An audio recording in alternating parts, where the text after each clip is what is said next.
it's Julie at Portfolio Oomph, here today to talk to you a little bit more relaxed. I'm sitting in the living room here having a wee think about a few things that have happened over the last week with students and at an event that I did at Stills Gallery on Wednesday last week. Was it Thursday? Doesn't matter which day it was. It was Wednesday or Thursday. And I've been having a think and having a sort of reflect upon some of the questions that I was asked at the event at Stills, and some of the kind of things that I'm noticing with students. It's maybe just this time of year, I don't know, with it being September and with schools going back, and it being, you know, a difficult time perhaps to get started. You know, there's a lot in the distance of where you want to be. You know, you're looking towards, you know, January time when you want to get your portfolios ready. But what I'm noticing a lot is questions about, you know, what is going to make your portfolio successful? Of course, we all want to know that. But the kinds of questions that I'm hearing a lot are, you know, what techniques can I be using? What skills can I be working on? What do they want to see? Have you got any examples? Have you got any annotated examples of, you know, what's successful and why it's successful? Kind of people are wanting to get lots and lots of evidence of, you know, the kind of criteria of what has been done in the past, what skills, what techniques, what ideas, what kind of things are successful. And really, having spoken to a couple of students this week already, I'm kind of beginning to realise that actually, what if, have a think about this question. What if it's not that you need to gather more skills? It's not that you need to gather more techniques. It's not that you need to know how to do it. And it's not that you need to see examples. And it's not that you need to have a kind of, you know, scoring sheet about a portfolio that's been successful so that you can then do something, you know, with that knowledge. What if it's about you? I'll put that to you. What if what's holding you back is you? Okay. And I actually think the more, you know, I've been teaching this as Portfolio Oomph, I've been teaching like this for 6 or 7 years now. And before that at the Art College, I taught for, you know, many years, 10, 11, 12, probably 15 or 16, you know, throughout higher education, further education as well. But actually, what if it's about you and the way that you're seeing things and getting a mindset shift? Actually, you taking charge and having a mindset shift about how you're approaching your portfolio. Because you can be given all the skills and you can be given all the techniques and you can look at so many portfolios, and really that's often all I get asked at these events that I do is, have you got any examples? Can we see some examples? Can we see some examples of successful portfolios with annotations as to why they're successful and what's good about them? But actually it has to come from within you, and that is what I was trying to get across at Stills, and I thought I'd done it really, really well. But all the feedback was pretty mediocre, that they wanted to know more skills, they wanted a practical workshop, or they wanted to see examples of portfolios that have been successful. And it occurred to me that actually it's got to come from inside you, and that's what they want to see in your portfolio. It's about you and what you've got to say and what you have to say about the world, subjects, interests, experiences. Yeah. So if you can start to think, well, actually it's my mindset. It's not that I have to know what I'm doing, because actually that's really going to stop you. I've spoken to a couple of students last week and this week who are struggling to get started because they're analysing their topic in their head and they're dismissing things, they're starting it in their head, they're thinking about things, oh, I could do this, I could do that, I could. And actually none of it is actually getting it down on the paper, and that is the first thing you need. This is a mindset shift. This is a mindset shift. It's not a technical thing. a mindset shift of having to just get the stuff out of your head and onto your paper, into your sketchbook. Another mindset shift of, if I make a mistake, then I've ruined a page in my sketchbook. If you make a mistake in your sketchbook, great, I've made a mistake. Now I can annotate as to why that is a mistake or why it didn't work, what was not very good about it. I'm going to annotate that, and yay, that fits into the creative process. So this idea that we kind of get taken along with very much in school, in life, is that there are rights and wrongs. There's good ways to do things, there's bad ways to do things. And of course, you will become more knowledgeable about that within your own kind of creative practice. But to begin with, really, you need to just be out there just doing it and not worrying about whether it's going to be a mistake or not, whether it's going to be good or not, whether it's going to get you a finished piece or not. If you read my last email, it was about a student who came to me wanting to make sure that she went away after our mentoring with some finished pieces. And that's actually quite a big ask of yourself and of me. But then the very first thing that we did was we stepped totally away from finished pieces, and we started experimenting, exploring the idea, exploring the subject. We were as far away from finished pieces as you can possibly be. So to create good finished pieces, you really have to step 10 steps back. And this again is a mindset shift, and it's not a technical detail. It's not something that you are just going to have to learn. It's a way of thinking that you need to start to change, in that to get good finished work, I have to put in the groundwork and I have to go with the flow, see where it takes me, not be afraid to take risks. And yeah, for me to get these questions at the end of the talk that I did at Stills on Thursday, Wednesday, whenever it was last week, it kind of got me down a bit. I have to be honest, it got me down a little bit, because I felt as if my teaching wasn't really hitting the nail. Hitting the nail, is that the right term? Hitting the mark. And I thought it was really, really worthwhile for me to do a video here talking about this mindset shift that you really have to take. At the end of the talk on Wednesday, I posed 10 questions to the students who were there, because as part of this mindset shift, which is something that you're going to have to do if you get to art college. If you don't get to art college, the chances are you haven't done it. Okay. What you're going to have to do if you get to art college, and the sooner that you do it, the better, is a mindset shift of taking responsibility for your own self, for your own work, for your own ideas, for your, I've got some notes here, for your own sort of plan, taking responsibility for your own time, for your own priorities in life. So if you really, really, really want to get to art college, then there are things you have to sacrifice, okay? Or there are ways that you have to start trying to think and seeing that nobody's just going to come and teach you how to do it, give you the techniques, give you the ideas. You actually have to spend the time and do it yourself. So I'm going to give you these questions that I asked on Wednesday, because I was hoping, I didn't ask the students in the room to reply to me. It was purely an exercise in getting students to sit and think about what are the answers to these questions and how can it help me move forwards. So the first question was, what is critical for you to resolve right now in your portfolio?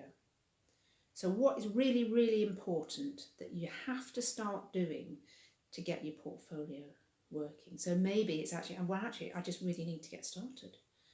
Or maybe I need to sort out my topic. I need to sort out my subject. I don't know really what I'm doing with my subject. Okay, so if you can answer these, if you're watching this, somebody is, hello. If you're watching this, or if you're watching it on replay later, if you can answer these questions, it will help you hugely in thinking about how you can move forwards and actually taking ownership of it and not expecting your teachers to do it, not expecting your parents to do it, not expecting me to do it, although I'm here to guide you. And it will ensure that you actually reach your goals in January in time, rather than leaving it till November and then thinking, oh my goodness, I've not got there. And then just having to submit whatever you have and hope for the best. So what is critical for you to resolve right now? Second question is, how is that impacting you? And last week I had a fine example of a student who was actually getting really quite stressed, really stressed, and was in paralysis over being unable to really do anything. So if what it's critical for you to resolve right now, what is the impact it having on you, then it's really important that you identify that. Because the next question is, what's going to happen if you don't get it handled? Okay, so let's take the example of, really struggling to get started. I'm just really struggling to get started because I don't really know what I'm doing.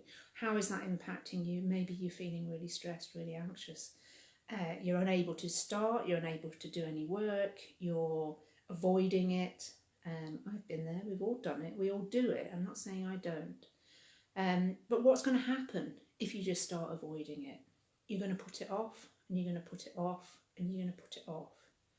And then it gets really critical. I mean, critical as in December time, November time. I would say even November. If you don't really still know what you're doing by November, you've got very little time to get yourself together if you're going for the January deadline. So what's going to happen if you don't get it handled? Fourth question, what are you thinking about right now? Okay, so what are you thinking about if you don't get it handled? If you don't get this sorted now, what are you thinking about? How is it making you feel? So looking ahead a little bit then, what specifically do you want to achieve? If you can write the answer to that question down, what specifically do you want to achieve? So that might be a long-term goal of, actually, I want to be an illustrator. I really want to be an illustrator. So that's quite specific, but more kind of short term would be, I really want to get into illustration at Edinburgh College of Art, or I really want to, complete my HND year perhaps in illustration and become an illustrator. What date do you want to achieve this by? So if you're working this year, I'm guessing that you perhaps want to achieve it by January time, if that's the deadlines. Maybe you're applying for Dundee and you want to get into Dundee. So Dundee would be April. When do you want to achieve it by? So the next question that I asked the students was, on a scale of 0 to 10, where are you now? As in your portfolio, what you need to do. On a scale of 0 to 10, where are you now? So 0 being, I haven't a clue, I've not got started, I don't know what I'm doing. 10 being, yeah, I'm pretty organised, I know what I'm doing, I'm making some really good starts at what I'm doing. Whereabouts is your portfolio now? If you can rate it, if you can write down a number between 0 and 10 of where your portfolio, or where you feel you are at the moment. So for example, if you've got a 6, then what is in the gap? So assuming that you need to get yourself in a 10 to be getting into places like Edinburgh College of Art, Glasgow School of Art, some of the bigger college courses down in London. If your portfolio, or if your confidence and the way that you're feeling about what you're doing at the moment is a 6 perhaps, what's in the gap between 6 and 10? What do you really need to do to step that up to a 10? Maybe you don't know. What are you prepared to sacrifice or do differently to achieve your goal? This is a big one. This is a really big one. We all do stuff, don't we, that doesn't really help towards achieving our goal. But if you're not making some sacrifices in life, perhaps it's financial, or perhaps it's time, or maybe it's just, again, a sort of mindset thing, then how are you going to get to your goal? You're going to have to sacrifice some time. you're probably going to have to sacrifice some money. So ensuring that you are buying the right materials, that you can do colour photocopying or colour printing for your sketchbook.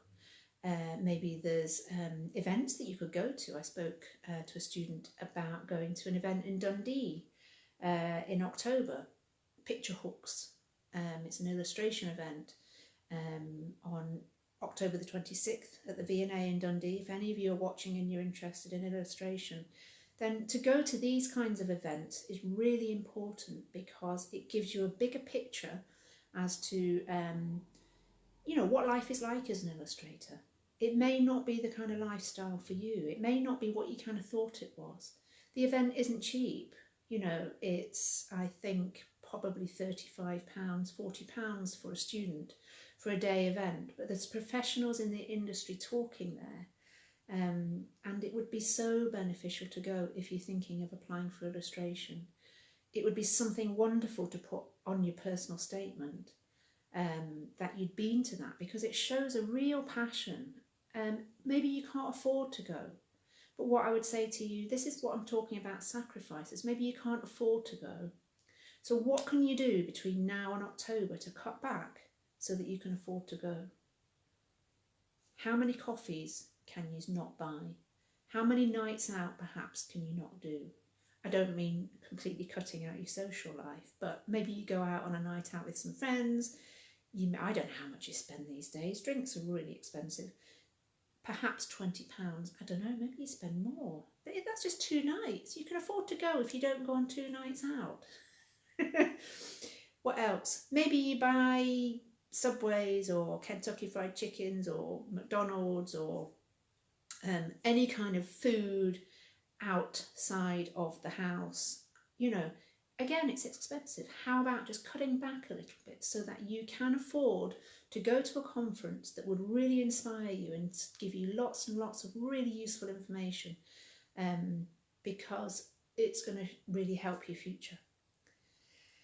And the very last thing is, what is your first action that you could do today that would help you to move forwards?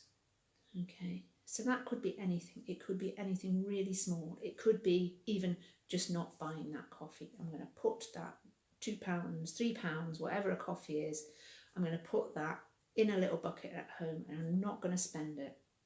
Or I'm not going to buy a sandwich out today. I'm going to make one at home. So that's another, £3, £4, depending on where you buy your sandwiches. Can you see what I'm saying?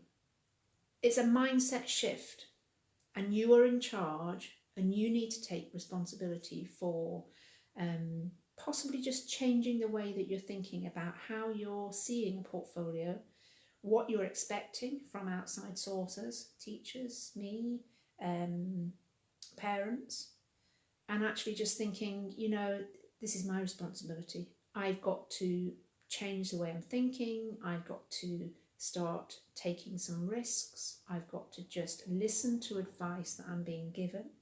If you're listening to this, if you're on my mailing list, are you listening to it? Are you even reading my emails? If you're not getting my mails and you're on my list, have a look in your spam folder, because sometimes when they get sent out from MailChimp, they go in spam folders. If it goes into your spam folder, you need to whitelist it, put it on a setting. It will say, do you want to, mark this not as spam? Because if my emails are going into your spam folder and you're not reading my emails, then you're obviously not able to see the advice that I'm giving. But when you're getting this kind of advice, you really need to start taking action. And what I was saying on Wednesday night at Stills was, no amount of passion is greater than strong action taking. So if you're just kind of listening to all this advice and you're really excited and, I'd love to be there, I'm really excited about painting and I really want to be a painter, I go to all the exhibitions in town and I'm really excited and I really want to do it, and your personal statement talks about how excited and how passionate you are. Actually, if your portfolio says something different, that's the evidence. The evidence is in your portfolio.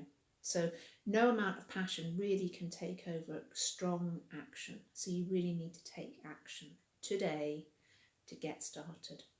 I know it's only the middle of September, but I tell you, October, November and December are going to fly by. Okay, so, oh, and yesterday I asked some friends who are all successful artists in or designers in all sorts of different ways of life, and I said to them, what one thing would you say has led to the success of you in your field, you know, whatever kind of arts, creative arts, design, that they were in? And the resounding thing really was kind of tenacity, not giving up, and a word that was used was belligerence. Think about that. What does it mean? Aggressive, warlike behaviour. You need to be really on it. You need to be firing. You really need to be on fire. There's no point kind of just being a bit blasé about it. You really need to be out there on fire in warlike aggressive behaviour. Hi Jessie. To ensure that the portfolio that you're putting forwards is the very best it can be. So I keep saying this, you know, Edinburgh and Glasgow are so competitive. They really are extremely competitive. And you have to have this attitude. You really have to have this mindset and this attitude. I spoke to a student last week who had applied to Edinburgh and Glasgow last year and not got in. First thing I asked her was, did you get some feedback? Did you get any feedback about your portfolio from last year? She said no, but I think it was probably my sketchbooks that let me down. You know, I think it was probably this. And I said to her, you know, you're saying probably quite a lot. You need to know for sure. You know, you really need to get your grading system back from the college. Have a look at where your grades are low to make sure that you're lifting those up. Because if you're just guessing and saying probably, you know, you have no idea really. And I say the competitive nature of some of the top colleges, you really have to be knowing what you're doing. And there's not this kind of knack there is, you know, it's not just having a knack of getting your portfolio together, it's really having a system and going through the system. The system is the creative process, but making sure it's thorough and deep, and that you are reflecting on what you're doing, and that there's a kind of consciousness about what you're doing. It's not just kind of, I'm just doing what I'm being told by my teacher, or I'm just doing what I've been told to do on my course. You have to be engaged and conscious in what it is you're doing, so that you can show that there's some thinking, that there's real kind of interrogation of a subject, there's thinking, and it's not a kind of just a random, what's the word, random coincidence that you've happened upon these, you know, pieces of artwork that are good. So I kind of hope that helps. If you can keep that belligerence, I thought that was a wonderful thing. A friend, Bev Hood, if you don't know her work, Beverly Hood, please go and have a look. But when she said that to me, I just thought, you know what, she's absolutely right. And that's exactly what she has done for the last 28 years. Okay. And I really recommend that if you can do that, it depends what kind of person you are, what kind of personality type you are. I know some people will find that more difficult than others, but you kind of almost have to treat yourself as a business. Yeah, you really kind of have to be almost selling yourself. You are selling yourself. You're selling your portfolio to the college. You're showing them, you're selling your skills. Okay, that's a bit of a long one, and potentially a bit of a tough one too. I don't really like being tough, but sometimes we just have to hear it how it is. So if you've got any questions, please pop them in the box underneath. I would love to try and answer them if I can do. Please don't ask me if I've got any examples of successful portfolios and why they're successful. Yeah, it would be great to speak to some of you if you're really struggling, because I say this mindset thing is really powerful and is really the key to getting you where you need to be. Anyway, I'm going to stop now. It's gone on. Hope you're having a good day. I say if you've got any questions, drop them in the box. If you're not on my mailing list, please sign up and get all this advice that I'm giving to you and take action on it. Please get started. Okay, see you soon.